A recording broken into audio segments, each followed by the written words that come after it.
Today, we're going to delve into the life of Yevgeny Viktorovich Prigozhin, a man also known as Putin's chef, the dirty knife, and a confidant turned traitor of Putin. Prigozhin's life is quite unusual. He was a close associate of Putin, operated secretly, yet much information about him is available. He didn't climb his way up through elite education. His growth process is widely exposed, and he's even on the FBI's most wanted list, primarily for his alleged meddling in election. Let's get into the nitty-gritty of the life of Prigozhin, the central figure of the one-day coup.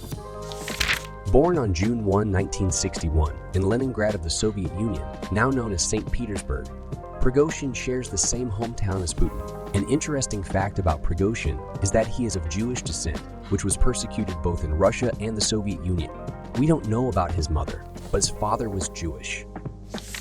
Prigozhin's childhood wasn't a happy one. His father passed away at an early age.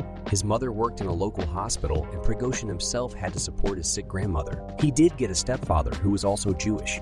Prigozhin had dreamed of becoming a cross-country skier in his school days, possibly influenced by his stepfather, who was a cross-country ski instructor. He received training, went to a boarding school to prepare for his career, but either due to lack of talent or not practicing hard enough, his performance was unsatisfactory. Up to this point, his life isn't all that special. Everyone can face hardships, lose their father early, or fail in their school dreams. But things start to go awry when Prigozhin turned 18.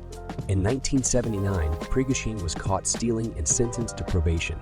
2 years later, in 1981, he received a 12-year sentence for robbery, fraud, theft, and involvement in sex crimes against teenagers. Although his accomplices were also tried for robbing upscale neighborhoods, Prigozhin was the most dominant, effectively the ringleader. A 12-year sentence without any murder or assault means he was pretty ruthless.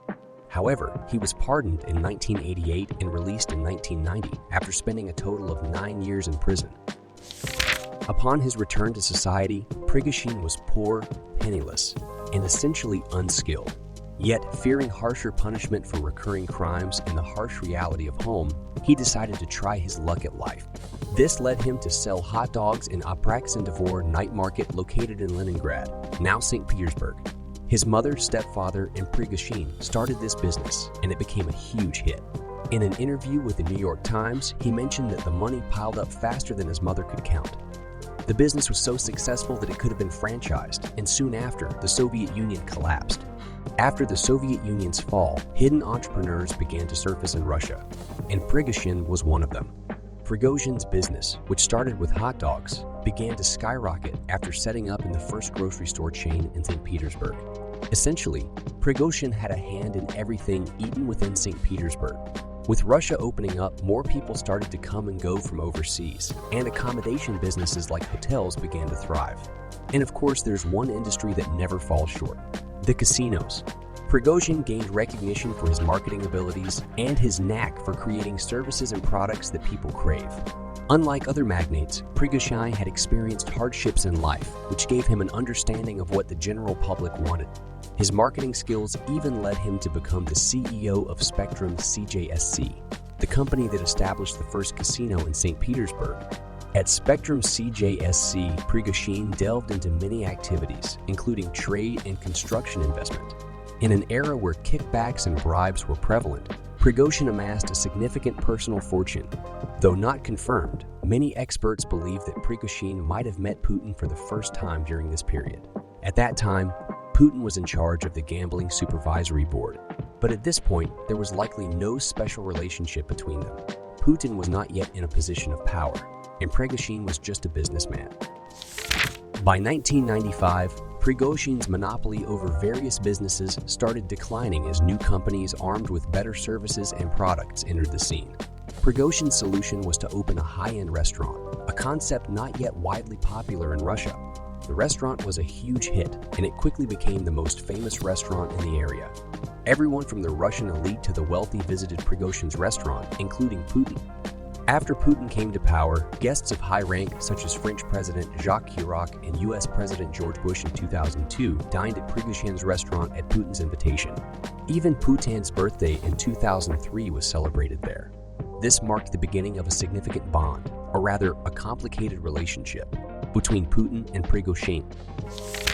Prigozhin exited from the company he had a stake in and established his own. Many people wondered why he would do so, but he had his reasons. Prigozhin's new company started landing massive government contracts, supplying meals for schools, public officials, and other lucrative large-scale businesses. By 2012, he even secured a contract to supply meals for the Russian military. Interestingly, this money was reinvested into establishing a new company of his own, a quite notorious one called the Internet Research Agency. The name might sound like a third-rate blog, but its purpose was anything but trivial. It manipulated public opinion for interfering in global regimes and elections. There was no reason for Putin to dislike Prigozhin when he was providing such a service. Indeed, he was cherished immensely.